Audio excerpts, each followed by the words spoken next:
Hey everyone, Brian here from Summit Jiu-Jitsu, Melbourne, Australia. Here with my dummy video, Pillow Dummy 2.1. If you've seen my previous video, we use many of the same articles of equipment here. A gi, a hoodie, 3 pillows, 4 towels, a pool noodle, a foam roller, and a belt. In this case, I'm going to be using a thick pool noodle instead of the foam roller. So, like the last video, you can see I'm laying down the towels here on top of the gi. I'm using the gi to measure out the length of the arms that I'm creating with the towels. So, you can see I'm laying the towels out just a couple of inches past the length of the sleeves on the gi. I use 4 towels here just to get a thickness in the shoulders and the arms, but also to create the right amount of friction so that it doesn't come apart through the heavy use of drilling. Now we're going to use a pool noodle this time. So this is a thin pool noodle, and this is to give the arms a little bit more feedback to them. I found this has made a real big difference in using the dummy. Without the noodle, they were a little bit sort of lifeless, and it actually made manipulating the arms a little bit more difficult. So since I've included the pool noodle here, that has definitely made a big difference on my ability to do kimuras, arm bars, and really feel like that feedback in the drill, like you're really manipulating an arm. So you just get the pool noodle sort of halfway through here, and you'll see there's again space at the end there where it is not, where the towel is longer than the noodle, and that is going to form the wrist and hands in case you want to play around with any sort of wrist lock movements as well. So once I've bundled that up, I like to use a couple of elastic bands, which I have misplaced there. I'll find them in just a second. There we go. So I'm going to use these elastic bands just along the end here, just to, again, keep the towels in place. I will be putting this in quite a tight hoodie, which will hold them in place quite a bit, but I just found adding the elastic band there added a little something. So I'm going to put this bundle of towels into the hoodie here, just feeding it in one arm at a time. And you'll begin to see how this creates the arms and shoulders. Now I'll pull the hand and wrist through the cuff there. You'll see it's quite a tight cuff on this hoodie. I find that helps as well if you have a choice, but really any hoodie will do.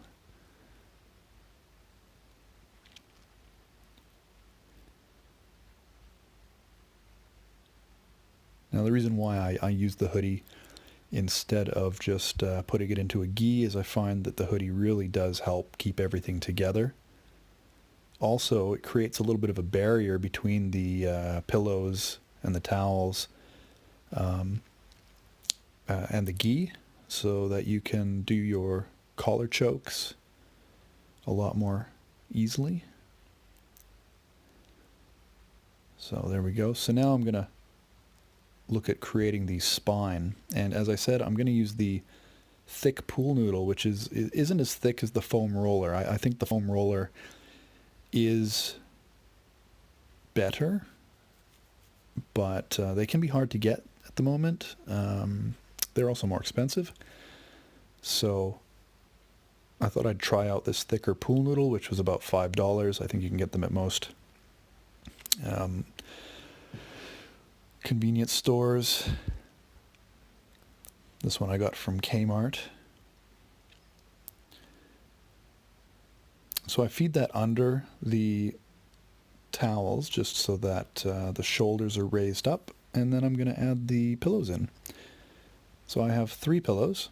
One is going to go to the left, and one is going to go to the right of the spine.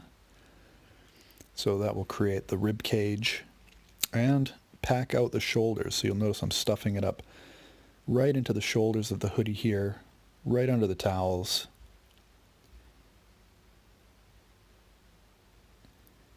And then the third pillow will make the sternum, chest, and stomach.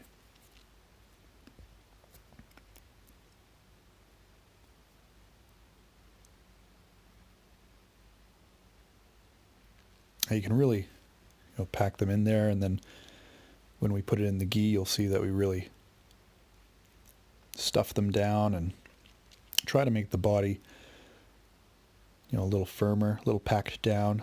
Makes the knee riding easier. So we're going to go and put this in the gi now. I'm using an A3 gi this time.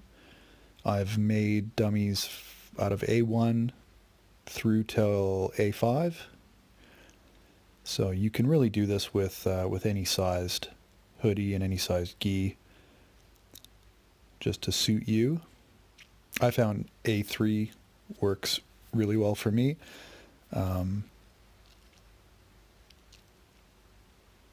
A5 was getting a little bit loose with the gi, but it was still working fine.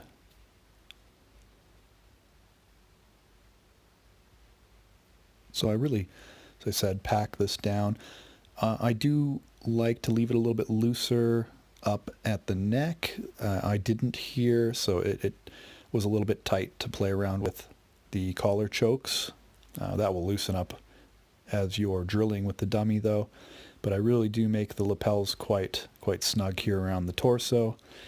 And when you feed the belt, you want to make sure that the belt is quite high on the torso. You're not going to have it where you would imagine the waist is on a person, because that would be too low and it'll start to slip off down the end of the pillows. So make sure you put it a bit higher on the torso, and you really do pull the belt quite tight to really lock those pillows around the spine, just to minimize the movement and keep the dummy together. I find I can get a lot of hours of drilling out of the dummy before I start to feel things getting a little bit too loose, and then I'll just have to untie and just repack the pillows a little bit. It just takes 2 minutes, and then you're back to drilling. Now do make sure that you tie a nice professional knot, like I do not do here. But there we go. So that's all done. Now with the hood here, I do tighten it and tie it on just so it doesn't slide off. It just does make the rear naked chokes a little bit easier. Your hands don't get caught in the hood. You'll notice that I have the hoodie the other way around, just so that my hands don't get stuck in the hood when doing the chokes. So as you can see here, the arms are a little bit more rigid now, and it makes manipulating them for arm bars or all these movements feels quite good. The shoulders are quite packed out, so it makes catching them for these arm bars feel really good. Going for triangles feels really good.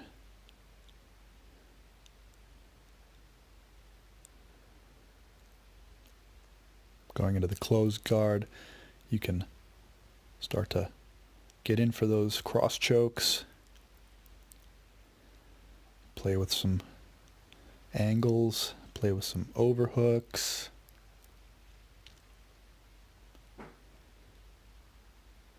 I found that the foam roller does give you a little bit more feedback, just being thicker with your chokes, but this pool noodle was just fine.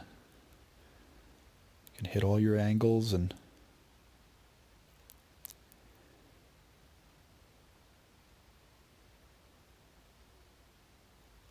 I do drill on the dummy a couple of times a week, so I do think this is a great training tool. I do have a full-sized vinyl dummy as well that I use, but obviously it's a lot heavier, a lot harder to manipulate. This really just lets you transition from position to position and just go through your movements. I use this one more than anything. It's great for training movements, and yeah, I hope you enjoyed the video and that it's a good training tool for you.